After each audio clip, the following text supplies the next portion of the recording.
Hi friends, అందరికీ నమస్తే. నేను మీ అభిరామయ్య. నేను న్యూస్ పేపర్ డైలీ చదువుతూ ఉంటాను అనమాట. అయితే న్యూస్ పేపర్లో నాకు ఒక వార్త కనిపించింది. ఏంటంటే, ఒంటరి తల్లులకు వాళ్ళ పిల్లలకు ఓబీసీ సర్టిఫికేట్లు జారీ చేయడానికి మార్గదర్శకాలను త్వరలో రిలీజ్ చేస్తాము అని సుప్రీంకోర్టు అనేది వెల్లడించింది. అయితే ఇందులో మ్యాటర్ మొత్తం నేను చదవడం జరిగింది ఇదివరకే. అయితే నేను చెప్పాలనుకుంటుంది ఏంటంటే, ఒంటరి తల్లులకు ఇందులో ఉండే మ్యాటర్ అనుగుణంగా నేను ఒక విషయం మీకు చెప్పాలనుకుంటున్నాను. ఒంటరి తల్లులకు ఎవరైతే ఉంటారో, భర్త నుంచి విడిపోయి కానీ, భర్త చనిపోయి కానీ, వాళ్ళు చనిపోయిన భర్తలు ఉన్న తల్లులు అయితే ఖచ్చితంగా వాళ్ళు వెళ్ళలేరు సంతకం పెట్టించడానికి. కానీ వాళ్ళకు విడిపోయిన విడాకులు తీసుకుని ఉన్న తల్లులు అయితే వాళ్ళ పిల్లలు కావాల్సిన సర్టిఫికెట్లకి చాలా ఇబ్బంది పడుతుంటారు.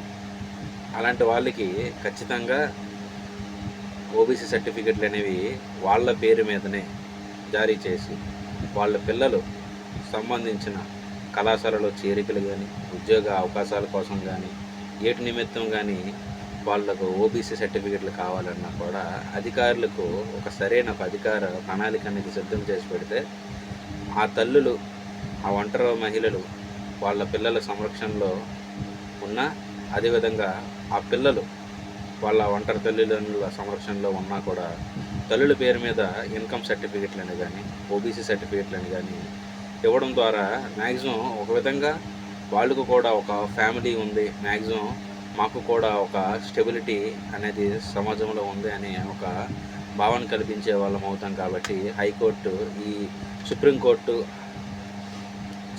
ఈ నిర్ణయం తీసుకోవడంలో నాకెందుకే తప్పు అనిపించట్లేదు. ఎందుకంటే పేపర్లు ఇచ్చేదాన్ని బట్టి చూస్తే మ్యాక్సిమం ఇది ఖచ్చితంగా చేసి తీరాలి.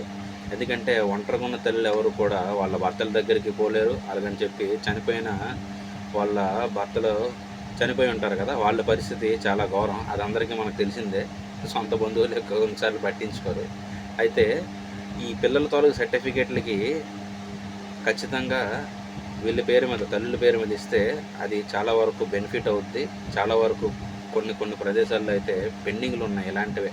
ఓబీసీ సర్టిఫికేట్లు ఇవ్వకపోవడము, అదేవిధంగా ఇన్కమ్ సర్టిఫికేట్, క్యాస్ట్ సర్టిఫికేట్ అనేవి జనరేట్ కాకుండా వాళ్ళు పెండింగ్ ఉంచడం, తర్వాత వాళ్ళు ఎక్కడో రెసిడెన్స్ సర్టిఫికేట్ తీసుకొని వాళ్ళ చదువుని కానీ దేనైనా కొనసాగించడం.